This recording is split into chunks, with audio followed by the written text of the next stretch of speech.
Инфекции, погода и насекомые-вредители. Эти факторы нередко становятся причиной гибели посевов сельхозугодий. Выход один – вовремя выявить источник заражения. Этим занимаются специалисты из Россельхозцентра. Посадочный материал проходит через лабораторию, специалисты оценивают его сортовые и посевные качества.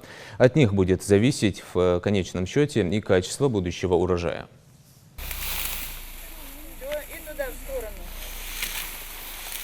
Шаг за шагом, несмотря на жаркую июльскую погоду, сотрудники Россельхозцентра трудятся, не покладая рук. Сегодня они выехали на поле, где засеян овес, чтобы провести апробацию сортовой части посева. Визуально определив середину поля, два специалиста произвольно выдергивают колоски, которые затем нужно очистить и собрать в один большой сноп. Общий сноп у нас выходит 1500, 1600, 1560, ну, в принципе, сколько мы набираем в течение прохода. И этот сноп мы передаем представителям сельхозпроизводителя. Вот.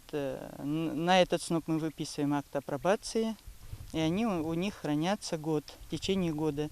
Это как бы является паспортом данного сорта. Процедура проверки проводится один раз в год с той целью, чтобы аграрии могли реализовать свою продукцию на рынке. В противном случае весь запас уйдет на собственные нужды, как товарное зерно. К слову, овес на этом поле засеян качественного сорта «Десант». По апробации сорность полей мы узнаем, влажность полей узнаем, сроки, когда косить узнаем. Нам большую пользу он делает. Овес в хорошем состоянии у нас. Это оригинальные семена, были завезены они.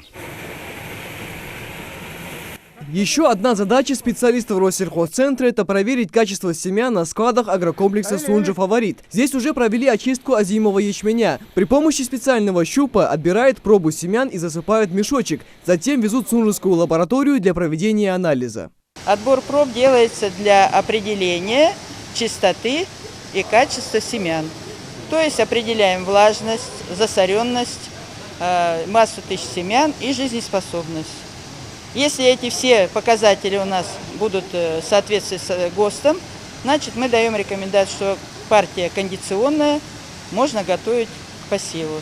Уже в самой лаборатории отбирается 1 килограмм семян и проводит несколько тестов качества, в том числе и на влажность зерна. Согласно законодательству, семена, которые не отвечают ГОСТу, высеивать запрещено. Процесс апробации – это обязательная процедура для всех государственных сельхозпредприятий. На сегодняшний день мы этот план выполнили на 120%, около 130%.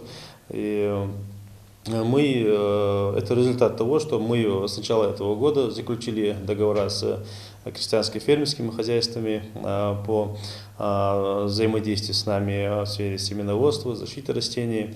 И в этом плане мы поработали с фермерами, и поэтому у нас появился вот такой вот результат в этом году. И, во-первых, во-вторых, у сельхозтоваропроизводителей у них уже будут документы о проверке своего семенного фонда, чтобы в дальнейшем они могли сдать заявку на сертификацию. В будущем процесс проверки качества зерна будет только улучшаться, говорят специалисты. Новое оборудование для этого уже поступило. В ближайших планах проводить анализ масленичных культур и фитоэкспертизу семян, которые до этого нигде в республике не проводились.